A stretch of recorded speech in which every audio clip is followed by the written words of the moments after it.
whole place will turn into this church. This is what our live performance is like for me. I can't walk away from this conversation without talking about the live element of what you do. You are, I would say, the best performer I've ever seen in my life. Okay. You know, you second person tell me that. Just today, I think. No. I will. I have a bias, but I don't think it's a crazy bias. But Jesse Reyes. Papa Keith. Oh yeah, Papa Keith. Yeah. Also said that to you? He said that on to the me radio. On the radio 2 yesterday. days ago, yeah. But it's like, I mean, the elements on that stage, and I was thinking about it and you said it, it's like theater, it's like Broadway. This is Cirque du Soleil, this is musical, this is a whole other, part of my language, there's a whole other fucking level to this that you have on stage. It's really simple, because every time somebody says that to me, I start blushing and I can't understand why they're saying that. But then yet I have a little understanding of what they're saying, because I mean, I would love to put in the hours with a dancing team like Britney Spears does, or like Michael Jackson does, with the full warehouse where we could practice like Beyonce for 6 months. I would love to do that. We never have that time to do it. But what I feel, yeah. We don't do that. We don't do that. Sometimes we're making that up in a week of rehearsals, 3 runs, and we saying, okay, you be here, you be here, you be here, you be here. It all happens so quick, but we're able to achieve it because of how I'm able to explain it to everybody. Yeah. But I'm saying, in my performance, there's a level of paying attention. So first of all, you're paying attention to what you're trying to say, Okay. what you're trying to express. Then you're paying attention to the entire band and everybody, what they're doing. But then you're also paying attention to the audience, how they're being affected by it. So sometimes, you know, David Rudder used to say, this is no longer the whatever arena he was performing in. This is no longer the National Stadium. This is now the Holy Temple of Soca. Reverend Rudder in attendance, and you're the congregation, and it'll be like everybody in this whole place will turn into this church. This is what our live performance is like for me. I am here, the audience is there, the band is here, and we are all one being. And we kind of exchanging energy. Sometimes the energy out there, and I need to see, oh, look at that person climbing up there. Let me pay attention to that person. And what that person doing is related to what song is coming next. And I know, oh, this is that song. And then I know what the band gonna do. And you try to make it all look like one effortless theater. One well-woven story that knitted together. You put these songs in that order. This is my real talent. Right. You know how to... DJ. It's like DJing, but as a director, like a movie director, trying to put something together. And it just happens that when you're in a live space where people think these things happening by coincidence, Right. they're not happening by coincidence. They're not 100% planned, but you leave enough space for spontaneity where the universe comes and make things happen that look like magic. In the moment when you're performing? In the moment Yeah, when you and perform. a lot of times, most performers would probably miss it, but Machel's paying attention. Like there's a story from this carnival where we were going so hard that he lost his voice before one of our big, huge performances, like high ticket paying price audience. And they're expecting a performance from Machel, and his voice is gone. Yo, as a manager, my heart just dropped to my stomach right now. Nobody will know what I feeling like. He was cool. I was like panicking, shitting bricks. And so I had to immediately call the engineers, call the band, say, yo, put all my lead vocals in. You put the lead vocals up loud. Take my mic down. We got background vocalists on the side People of the on stage the singing. who are friends. So I was like, yo, sing for me. You know the songs? If I say this, say 1, 2, right? And we had all of that happening, but it lasts 5 minutes, 8 minutes. By the 12th minute, it had people in the front of the audience watching me like, we can't hear you. They're not feeling that intimate connection. And from there, it started going in a bad place, but I had to figure it out. I guess that's the part of the story. So basically, there's this song that was Road March last year, Party. Yes. And we were already on this big campaign, and this woman kind of took the song and she's performing it out in a party herself. The song took a life of its own. People owned it as their own. So she's doing it, and this viral video goes out of her singing the song, and Machel sees her in the audience. Most people, again, would just be in that moment, think about what's going through your head. You lost your Suffering, voice and all dying. of this.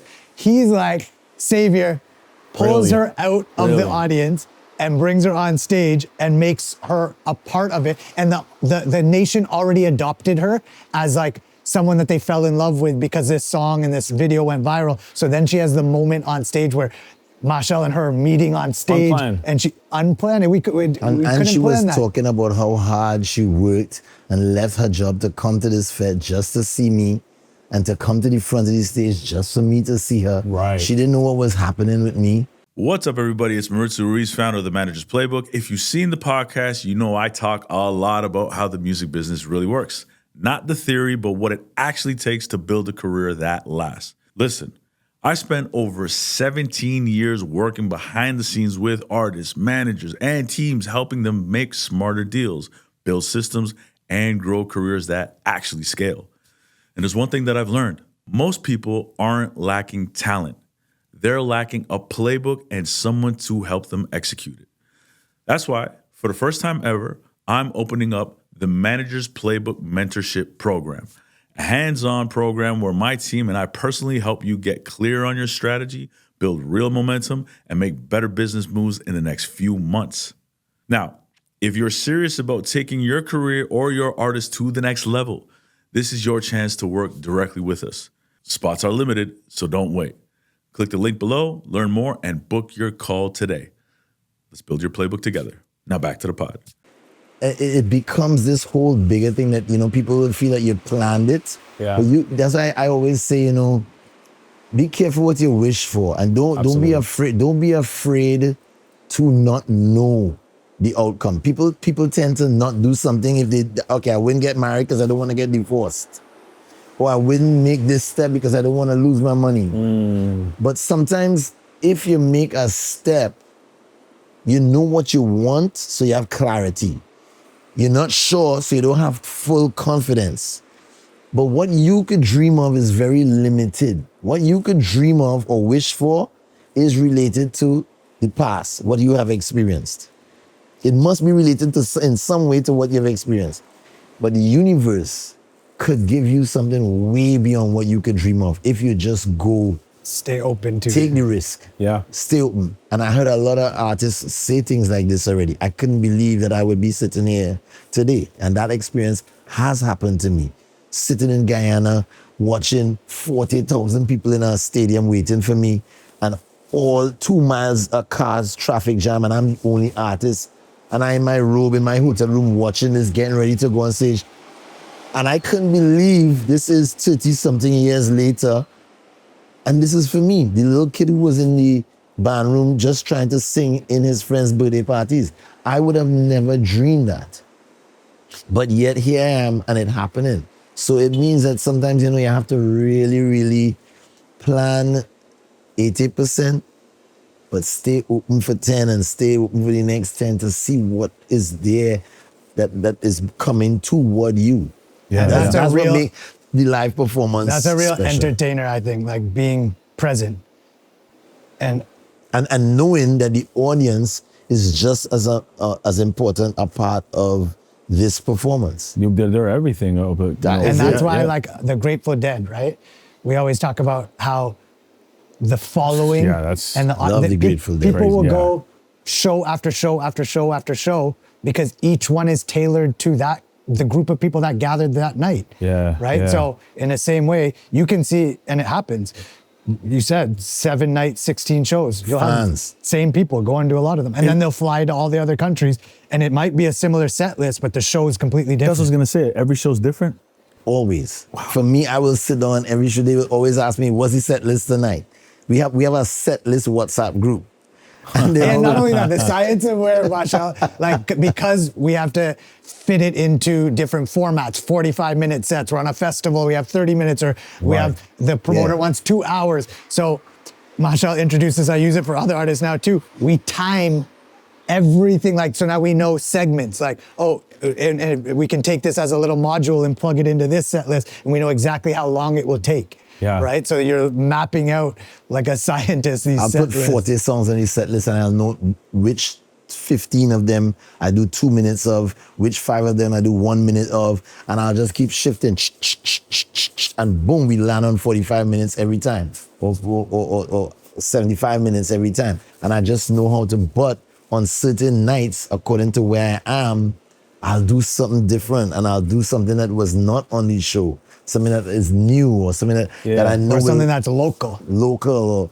And it always has to fit in. So it's always work. Or even as I read something in the book where you did extempo. Yeah. Well, extempo is making up things and singing things. Freestyle, basically freestyle. Yeah. But for me, every single show, I have the management team waiting on me. What's the set list for tonight?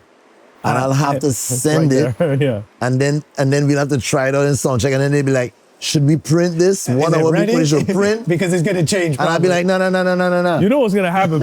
Artists are going to listen to this, and then they're going to be like, well, if Machel does it, and he's the king, then I can do it too. But not only that, then we'll land in a certain place and be like, oh, yo, Rihanna side stage. Quickly get Bitch Better Have My Money in the set. And then we're going to go into sound bang. Or, okay, Tyla's coming through. We're going to bring her on stage. Like, all artists do that, but the spontaneity of even that action happening. Yeah. Shout out Deputy, by the way, who did Like a Boss. Yeah, for sure. And over the years too, I have watched the history of how soca used to be. Everybody used to start off with just percussion. Good evening. Are you ready to get on board? Hey, and they'll talk, and then they'll start the song. And then they'll finish that song, bram, and everybody will clap, and then they'll start another song. I was the one who was like, song goes into song, goes into song, goes into song, and then stops and goes low, and then come back into another song. And then you can see everybody doing that pattern when it was never done before. You can see all the bands, all the artists adopting that style of, making their songs, the narrative of their lyrics go into one song, into the other. So it's something that you kind of like spread into the whole, community, and everybody learning from it, and it makes for a more exciting and more personal experience of that individual artist when you see them doing their thing. Do you ever think about it, that you are truly one of the architects of soca music? Oh, for sure. Yeah. Not only just think about it, but, it wasn't my intention, but I realized when it was being bestowed upon me to lead it or to do it. So there was a certain level of responsibility that I had to accept and acknowledge. Hence the reason why I stopped drinking. The reason why I stopped smoking. How long ago was that? 2018. Okay, yeah. And never look back. Never look back. And even the decision to take on yoga and to eat right is deeply rooted in the fact that I know I have to function at a really high level to make sure I am, generating the right influence. Right. Being seen as somebody who can work hard, being seen as somebody who will take risks, being seen as somebody who will try different things. And that is the whole point about me, walking away from this being like if it's just a party or just fun and games.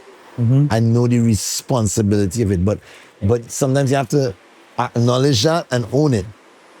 Because that's the only way you will, really stand up to the task. To the test, to level up to it. Yeah, to level up and to be accountable to your own self and your own behavior and your own actions.